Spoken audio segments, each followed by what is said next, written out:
Saudi তেল ট্যাংকারে হুতিদের হামলা, আবারও বাড়ছে অপরিশোধিত তেলের দাম, বাংলাদেশে খাদ্য সংকটের আশঙ্কা জাতিসংঘে।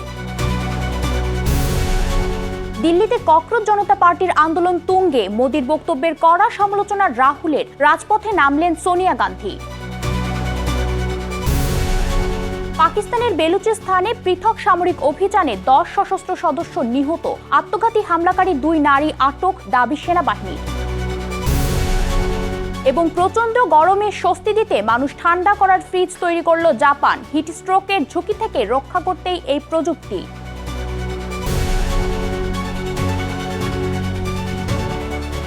বিশ্বজুড়ে ঘটে যাওয়া দিনের গুরুত্বপূর্ণ ঘটনাবলী নিয়ে আরটিভির নিয়মিত আয়োজন সারাদিনের বিশ্ব। আপনাদের সঙ্গে আছি আমি জেরিনপি।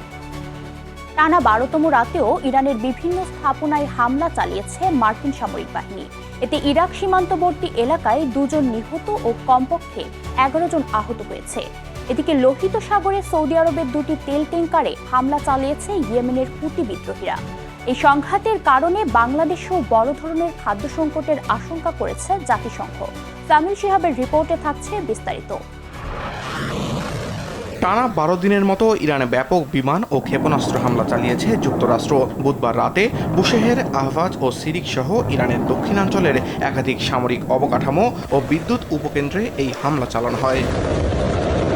মার্কিন হামলায় 4 সেনার মৃত্যুর ঘটনায় ইরাক ও ইরানকে চরম মূল্য দেওয়ার হুমকি দিয়েছেন ডোনাল্ড ট্রাম্প। এসব হামলার জবাবে ইরানের পররাষ্ট্রমন্ত্রী আব্বাস আরাকচিও জোর দিয়ে বলেন তারাও তাদের আত্মরক্ষা নীতি বজায় রাখবেন।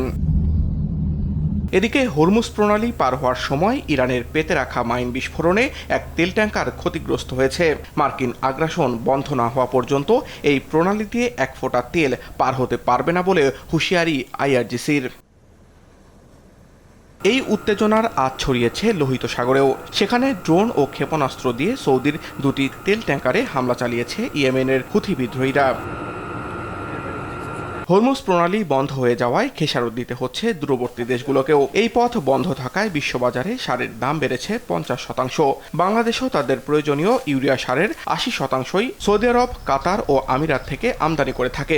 আগামী অক্টোবর নাগাদ সার সংকট দেখা দিলে বাংলাদেশে অন্তত 1,81,00,000 মানুষ তীব্র খাদ্য ঝুঁকিতে পড়তে পারে বলে সতর্ক করেছে জাতিসংঘের বিশ্ব খাদ্য কর্মসূচি WFP। সামিউল শিহাব, আরটিভি। মধ্যপ্রাচ্যে উত্তেজনা বাড়তেই আবারও বাড়তে শুরু করেছে অপরিশোধিত তেলের দাম। বৃহস্পতিবার আন্তর্জাতিক বাজারে ব্রেন্ট ক্রুডের দাম 2% বেশি বেড়ে ব্যারেল প্রতি $96 পৌঁছেছে। একই সময়ে যুক্তরাষ্ট্রের বেঞ্চমার্ক ওয়েস্ট টেক্সাস ইন্টারমিডিয়েট অপরিশোধিত তেলের দামও $1.5 বেড়ে দাঁড়িয়েছে ব্যারেল প্রতি $88.31। বিশ্লেষকরা বলছেন ইরানে যুক্তরাষ্ট্রের নতুন হামলা এবং লোহিত সাগরে সৌদির তেলবাহী জাহাজে হুতিদের হামলার কারণে জ্বালানি সরবরাহ নিয়ে শঙ্কা বেড়েছে, আর সেই প্রভাবেই আন্তর্জাতিক বাজারে ঊর্ধ্বমুখী রয়েছে তেলের দাম। হরমুজ প্রণালীতে তেল বাণিজ্য নিয়ে যুক্তরাষ্ট্রকে কঠোর হুঁশিয়ারি দিয়েছে ইরান।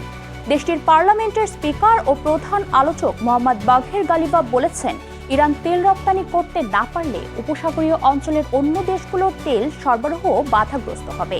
সামাজিক যোগাযোগ মাধ্যম এক্সে দেওয়া এক বার্তায় তিনি বলেন, পরিস্থিতি এখন সবকিছু অথবা কিছুই নয় পর্যায়ে পৌঁছেছে। গালিবাফ আরও সতর্ক করে বলেন, ইরানের নিরাপত্তা নিশ্চিত না হলে কোনো অবকাঠামোই নিরাপদ থাকবে না।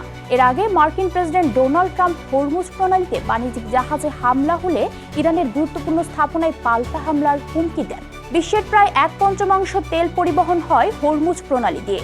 ফলে এই উত্তেজনা বৈশ্বিক জ্বালানি বাজারেও নতুন উদ্বেগ তৈরি করেছে। চলমান আন্দোলন ঘিরে নতুন বার্তা দিয়েছেন ভারতের প্রধানমন্ত্রী নরেন্দ্র মোদী। বৃহস্পতিবার সকালে প্রশ্ন ফাঁসকারীদের বিরুদ্ধে কঠোর ব্যবস্থা নেওয়ার ঘোষণা দিয়েছেন তিনি। তবে তার এমন আশ্বাসেও থামেনি বিক্ষোভ। সকাল থেকেই দিল্লিতে বিক্ষোভ স্থলে বাড়ছে ভিড়। মোদির এই বক্তব্যের কড়া সমালোচনা করেছে দেশটির বিরোধী দলীয় নেতা রাহুল গান্ধী। অন্যদিকে দেশটির সংসদের সামনে টানা 2য় দিনের বিক্ষোভে যোগ দিয়েছেন সোনিয়া গান্ধী। সামিল শিহাবের রিপোর্টে বিস্তারিত। দিল্লির যন্তর মন্তরে চলমান ছাত্র আন্দোলন আবারও সংঘর্ষের রূপ নিয়েছে। বৃহস্পতিবার সকালেও পুলিশকে লক্ষ্য করে ইট ও পাটকেল ছোড়ে বিক্ষোভকারীরা। এর আগে বুধবার দিবাগত রাতেও বিক্ষোভকারীদের সঙ্গে দফায় দফায় সংঘর্ষ বাধে পুলিশের। এতে কয়েক পুলিশ সদস্য আহত হন। পরিস্থিতি নিয়ন্ত্রণে কাঁদানে গ্যাস নিক্ষেপ ও লাঠিচার্জ করে পুলিশ।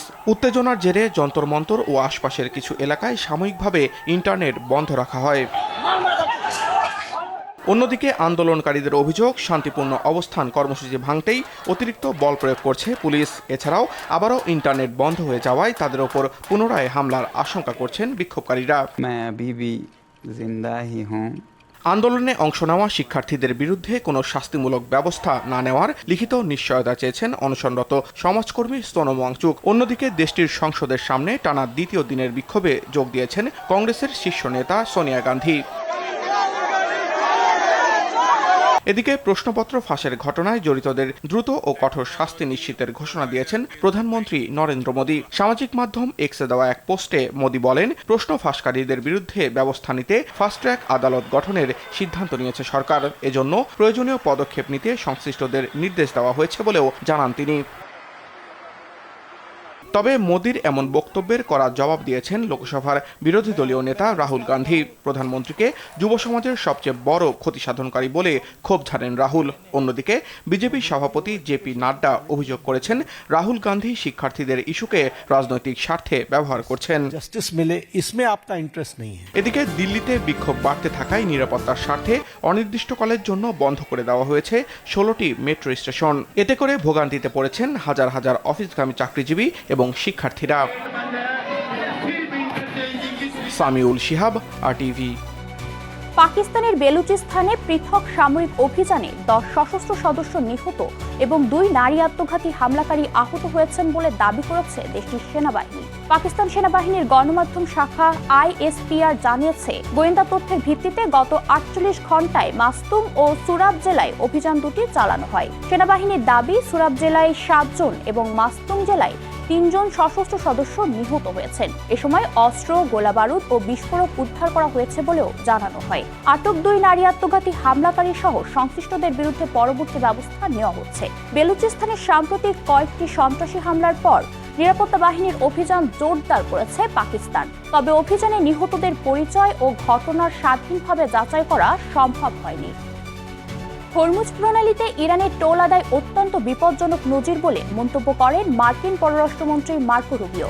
ফিলিপাইনের ম্যানিলায় 59তম পররাষ্ট্র পর্যায়ের আসিয়ান বৈঠকে একথা জানান তিনি। বৈঠকে সদস্য দেশগুলোর বাণিজ্য, আন্তর্জাতিক ভূরাজনীতি সহ চলমান বৈশ্বিক সংকট নিয়ে আলোচনা হয়েছে। এছাড়া সম্মেলনের সাইড লাইনে চীন ও রাশিয়ার পররাষ্ট্রমন্ত্রীদের সাথে বৈঠক করেছেন বাংলাদেশের পররাষ্ট্রমন্ত্রী খলিলুর রহমান। বিস্তারিত জানাচ্ছেন আব্দুল মালিক।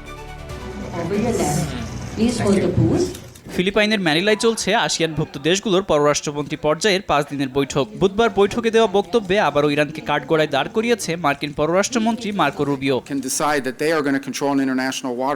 রুবিও বলেন, হরমুজ প্রণালী নিয়ন্ত্রণ ও টোল আদায় বিশ্বের অর্থনীতি এবং নৌ চলাচলের স্বাধীনতার জন্য হুমকি স্বরূপ। পাশাপাশি লোহিত সাগরের বাবেল বান্দে প্রণালী নিয়ন্ত্রণের যে হুমকি দিয়েছে হুতি গোষ্ঠী, এজন্য ইরানকে দায়ী করেন এই মার্কিন পররাষ্ট্রমন্ত্রী। চলমান সংঘর্ষের মধ্যেও যুক্তরাষ্ট্র আলোচনার জন্য আগ্রহী বলেও জানান তিনি। আমি আবারও পুনরাবৃত্তি করতে চাই, যুক্তরাষ্ট্র সবসময় কূটনীতিতে প্রতিশ্রুতিবদ্ধ। আমরা উন্মুক্ত, উদারমনা এবং সমঝোতার মাধ্যমে সমস্যার সমাধানে সর্বদা আগ্রহী। বৈঠকে 2026 সালকে আসিয়ান ভারত সামুদ্রিক সহযোগিতা বর্ষ ঘোষণা করে ভারতের পররাষ্ট্রমন্ত্রী এস জয়শঙ্কর। বর্তমান পরিস্থিতিতে বৈশ্বিক সাপ্লাই চেন, জ্বালানি, খাদ্য, স্বাস্থ্য নিরাপত্তা হুমকির মুখে উল্লেখ করে বৈশ্বিক বাণিজ্য পথগুলোর উপর নির্ভরতা কমাতে সদস্যদের সহযোগিতার আহ্বান করেন তিনি। সদস্য দেশগুলোর সাথে ক্রমবর্ধমান বাণিজ্যের প্রশংসা করেছে চীন। দেশটির পররাষ্ট্রমন্ত্রী ওয়াং ই জানান, আসিয়ানের মধ্যে বার্ষিক বাণিজ্য $1 ট্রিলিয়ন সীমা অতিক্রম করেছে। আব্দুল মালেক, RTV। বৈশ্বিক পাসপোর্ট সূচকে 3 ধাপ এগিয়েছে বাংলাদেশ। তবে এখনও বিশ্বের অন্যতম দুর্বল পাসপোর্টের তালিকাতেই রয়েছে দেশটি।